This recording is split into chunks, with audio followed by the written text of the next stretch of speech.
Hi friends, ഇന്നൊരു veg മയോ സാൻഡ്വിച്ചാണ് ഉണ്ടാക്കുന്നത്. അപ്പോൾ അതെങ്ങനെയാണ് ഉണ്ടാക്കിയെടുക്കുന്നതെന്ന് നോക്കാം. അതിനായിട്ട് ഒരു ചെറിയ സവാള എടുത്തിട്ടുണ്ട്. അത് നമുക്ക് വളരെ പൊടിയായിട്ടൊന്ന് അരിഞ്ഞെടുക്കണം. പിന്നെ വേണ്ടത് ഒരു ചെറിയൊരു ക്യാരറ്റാണ്. അതും തൊലിയെല്ലാം കളഞ്ഞ് കഴുകി ചെറിയതായിട്ട് നമുക്കൊന്ന് കട്ട് ചെയ്തെടുക്കാം. പിന്നെ ഇതിലേക്ക് ഞാൻ എടുക്കുന്നത് ക്യാപ്സിക്കാണ്. ക്യാപ്സിക്കം മുഴുവനായിട്ടും വേണ്ട, പകുതി ക്യാപ്സിക്കം എടുക്കുന്നുള്ളൂ.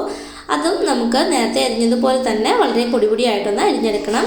പിന്നെ ഒരു ചെറിയൊരു തക്കാളി എടുത്തിട്ടുണ്ട്. അതിൻ്റെ പകുതിയായി ഞാൻ എടുക്കുന്നുള്ളൂ കേട്ടോ. പിന്നെ നമ്മൾ തക്കാളി എടുക്കുമ്പോൾ അതിനുള്ളിലത്തെ കുരുവിൻ്റെ ഭാഗം നമ്മൾ മാറ്റിയിട്ട് വേണം കട്ട് ചെയ്തെടുക്കാനായിട്ട്. അപ്പോൾ ഇത്രയും വെജിറ്റബിൾസ് നമ്മൾ പൊടിയായിട്ട് അരിഞ്ഞു വെച്ചു. ഇനി അതെല്ലാം ഒരു ബൗളിലോട്ട് ഇട്ട് കൊടുക്കാം. ഇനി നമുക്ക് ഇതിലേക്ക് ഒരു 1/2 ടീസ്പൂൺ കുരുമുളക് പൊടി, ഉപ്പ്, ഒറിഗാനോ ഓപ്ഷനിലാണ്. ചേർത്ത് കൊടുത്താൽ അതിൻ്റെ ഒരു ഫ്ലേവർ കൂടുതലുണ്ടായിരിക്കും. പിന്നെ ഇത് ഹോം മെയ്ഡ് ആയിട്ട് ഉണ്ടാക്കിയിട്ടുള്ള മയോണൈസ് ആണ്. അപ്പോൾ മയോണൈസിൻ്റെ റെസിപ്പി കാണാത്തവരുണ്ടെന്നുണ്ടെങ്കിൽ അതിൻ്റെ ലിങ്ക് ഞാൻ ഡിസ്ക്രിപ്ഷൻ ബോക്സിൽ കൊടുക്കാം. അപ്പോൾ ഒന്ന് കണ്ടു നോക്കുക. നല്ല ടേസ്റ്റിയാണ് കേട്ടോ നമ്മൾ വീട്ടിൽ തന്നെ ഉണ്ടാക്കുന്ന മയോണൈസ്. അങ്ങനെ നമ്മൾ ആ മിക്സ് റെഡിയാക്കിയതിന് ശേഷം ഒരു ബ്രെഡിൻ്റെ സ്ലൈസ് എടുത്ത് അതിലേക്ക് ഒരു ചീസ് സ്ലൈസ് വെച്ച് കൊടുക്കുക. പിന്നെ നമ്മൾ റെഡിയാക്കി വെച്ചിട്ടുള്ള വെജിറ്റബിളും മയോണൈസും ചേർത്തുള്ള മിക്സ് സ്പ്രെഡ് ചെയ്തിട്ട് അതിന് മുകളിൽ മറ്റൊരു ബ്രെഡ് കൊണ്ട് കവർ ചെയ്യുക. എന്നിട്ട് അതിൻ്റെ അരികുവശമൊക്കെ ഇതുപോലെ ഇങ്ങനെ കട്ട് ചെയ്തെടുക്കണം.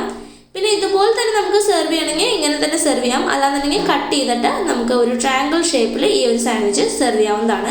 അപ്പോൾ എല്ലാവരും ഒന്ന് ട്രൈ ചെയ്ത് നോക്കുക. ഇഷ്ടപ്പെട്ട് കഴിഞ്ഞാൽ ലൈക്ക് ചെയ്യുക, ഷെയർ ചെയ്യുക. Thanks for watching.